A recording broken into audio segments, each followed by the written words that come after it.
What is up, guys? I am Howie, and this is the Go Ride channel, where I struggle but strive to publish 2 videos every week on Thursday and Sunday evenings about motorcycle topics of every flavor. That's dirt, it's street, the camera's sitting on my Ducati right now, it's adventure, I've got a KLR outside, and it's dual sport, I've got a little plated CRF 230. If you think this is something you'd be interested in, or if you like this video, please hit the like and subscribe button and turn on your notifications. I would really appreciate it. In today's video, about 2 months ago, I teased going through my KDX, which is what you would call clapped out is the technical term. The bike is down on compression. It's generally leaking oil from every orifice on its body. Needs chain. The front brake has never worked right. And the suspension is not set up for somebody who is as fat as me.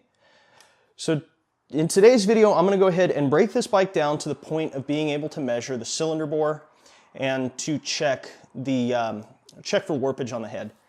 I don't have the specialty tools to do that. I have them on order, so I'm not going to be able to finish that today, but I would like to get this bike broken down to that point. Full disclaimer, I've never had to do a top end on a two-stroke, so you're watching me do this for the first time, so I may screw up. So if you emulate me completely to the gnat's butt and then find out that your bike blows up, I'm not responsible. But if it does happen, make a video about it and send it. At any rate, guys, what I got to do is pull the seat, side covers, shrouds, tank, radiators and crossover hoses, and the upper mounting bracket to just go ahead and get the head off. So I'm going to go ahead and get on that now.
This actually looks pretty dang good.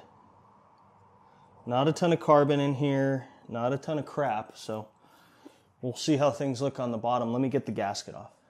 All right, guys, cylinder actually looks really good. Looks like all the mating surfaces are okay. Everything looks about right. So I'm gonna go ahead and yank the cylinder itself next, which is gonna be necessary eventually when we do the top end.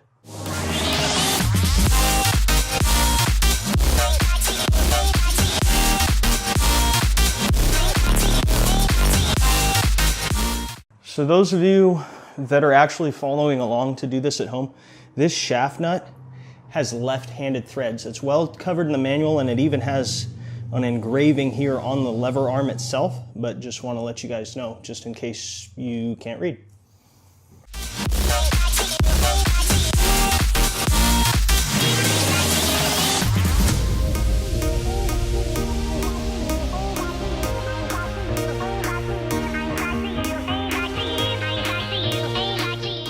Okay, so if yours cylinder is like mine and it doesn't want to just freely lift off, you can whack it with like a plastic mallet, or in my case, I'm going to try to use a dead blow hammer.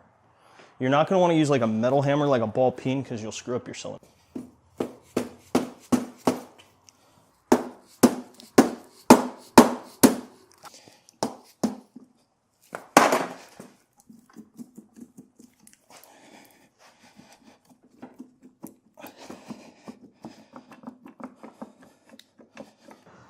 Ta-da! So the next step is going to be to safely set this thing somewhere and then pack clean rags around the crankcase opening so that way nothing falls in there.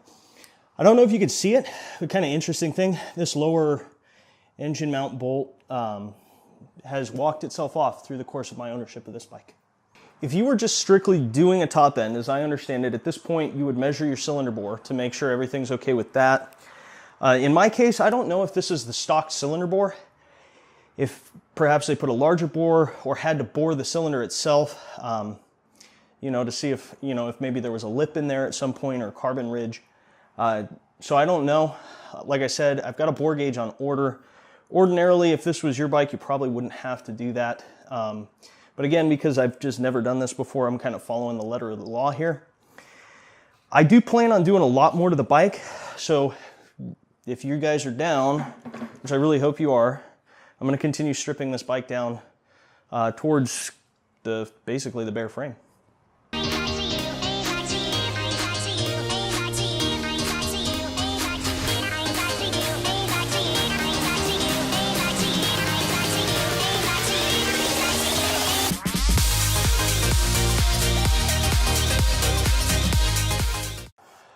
All right, guys, that is going to be it for this episode. Just as a recap, went ahead, pulled off the cylinder head, the cylinder, in preparation for doing the top end, and then I started stripping down the back end of the bike, the rear fender, silencer, header pipe, airbox, in preparation for, I haven't decided if I'm going to powder coat the frame, because it's kind of expensive, or just clean it up and paint it. But I'm going to go ahead and eventually get everything stripped off out of here. But that's all the time and energy that I have for the moment. So with that, guys, hopefully your bike's in better shape than this. Get out there, go ride. Cracky.